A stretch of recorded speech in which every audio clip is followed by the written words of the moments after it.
Nay, that even laws themselves, whether made with or without our consent, if they regulate and constrain our conduct in matters of mere indifference, without any good end in view, are laws destructive of liberty. Whereas if any public advantage can arise from observing such precepts, the control of our private inclinations, in one or two particular points, will conduce to preserve our general freedom in others of more importance, by supporting that state of society which alone can secure our independence. Thus the statute of King Edward IV, which forbade the fine gentlemen of those times, under the degree of a lord, to wear pikes upon their shoes or boots of more than 2 inches in length, was a law that savoured of oppression, because, however ridiculous the fashion then in use might appear, though restraining it by pecuniary penalties could serve no purpose of common utility. But the statute of King Charles II, which prescribes a thing seemingly as indifferent,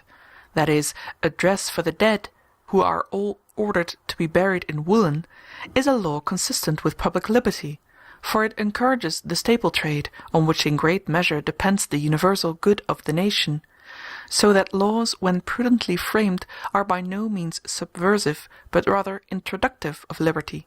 For, as Mr. Locke has well observed, where there is no law, there is no freedom. But then, on the other hand, that constitution or frame of government, that system of laws, is alone calculated to maintain civil liberty, which leaves the subject entire master of his own conduct, except in those points wherein the public good requires some direction or restraint.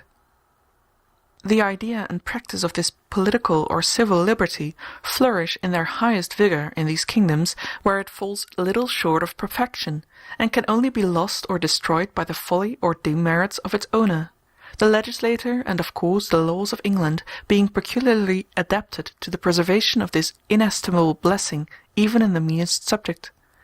Very different from the modern constitutions of other states on the continent of Europe and from the genius of the imperial law, which in general are calculated to vest an arbitrary and despotic power of controlling the actions of the subject in the prince or in a few grandees.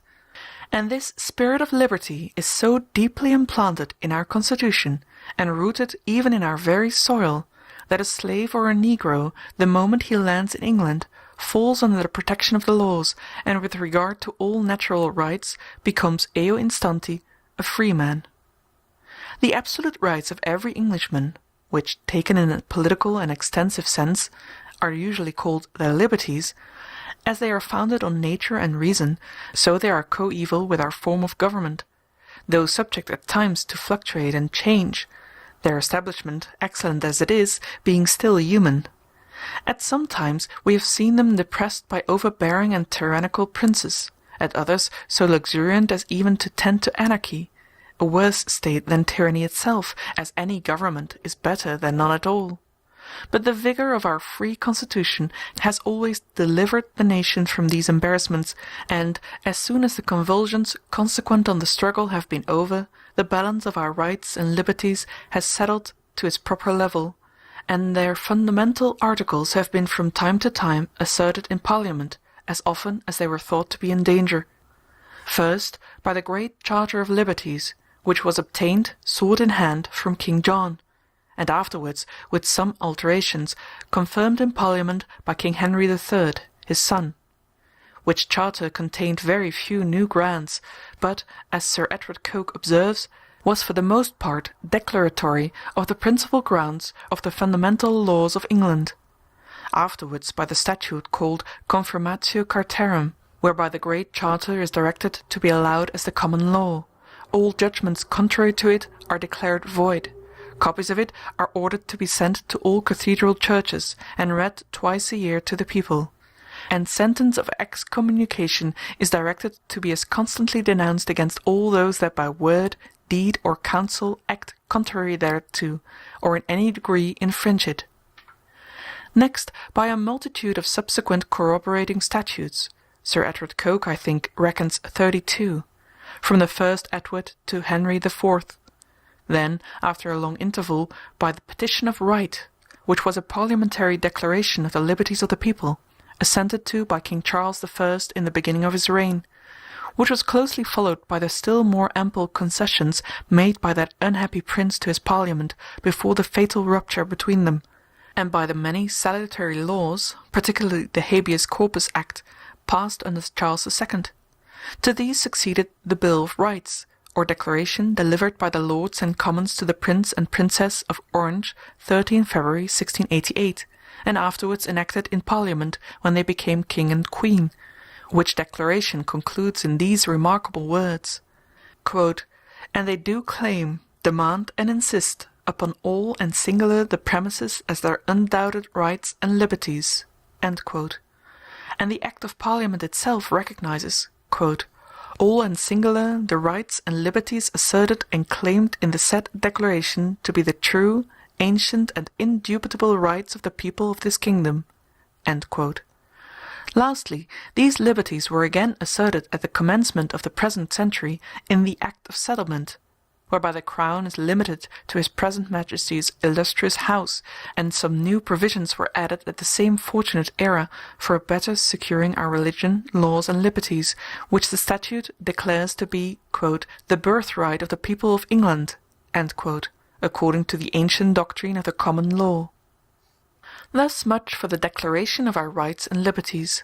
The rights themselves, thus defined by these several statutes, consist in a number of private immunities, which will appear, from what has been premised, to be indeed no other than either that residuum of natural liberty which is not required by the laws of society to be sacrificed to public convenience,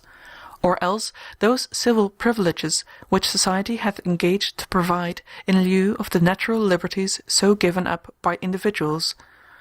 These therefore were formerly, either by inheritance or purchase, the rights of all mankind, but, in most other countries of the world being now more or less debased and destroyed, they at present may be said to remain, in a peculiar and emphatical manner, the rights of the people of England.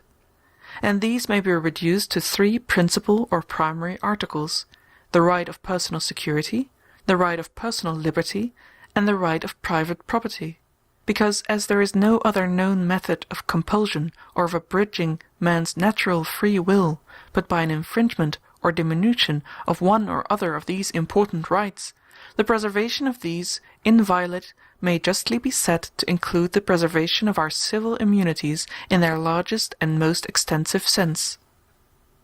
Roman numeral I. The right of personal security consists in a person's legal and uninterrupted enjoyment of his life, his limbs, his body, his health, and his reputation. 1.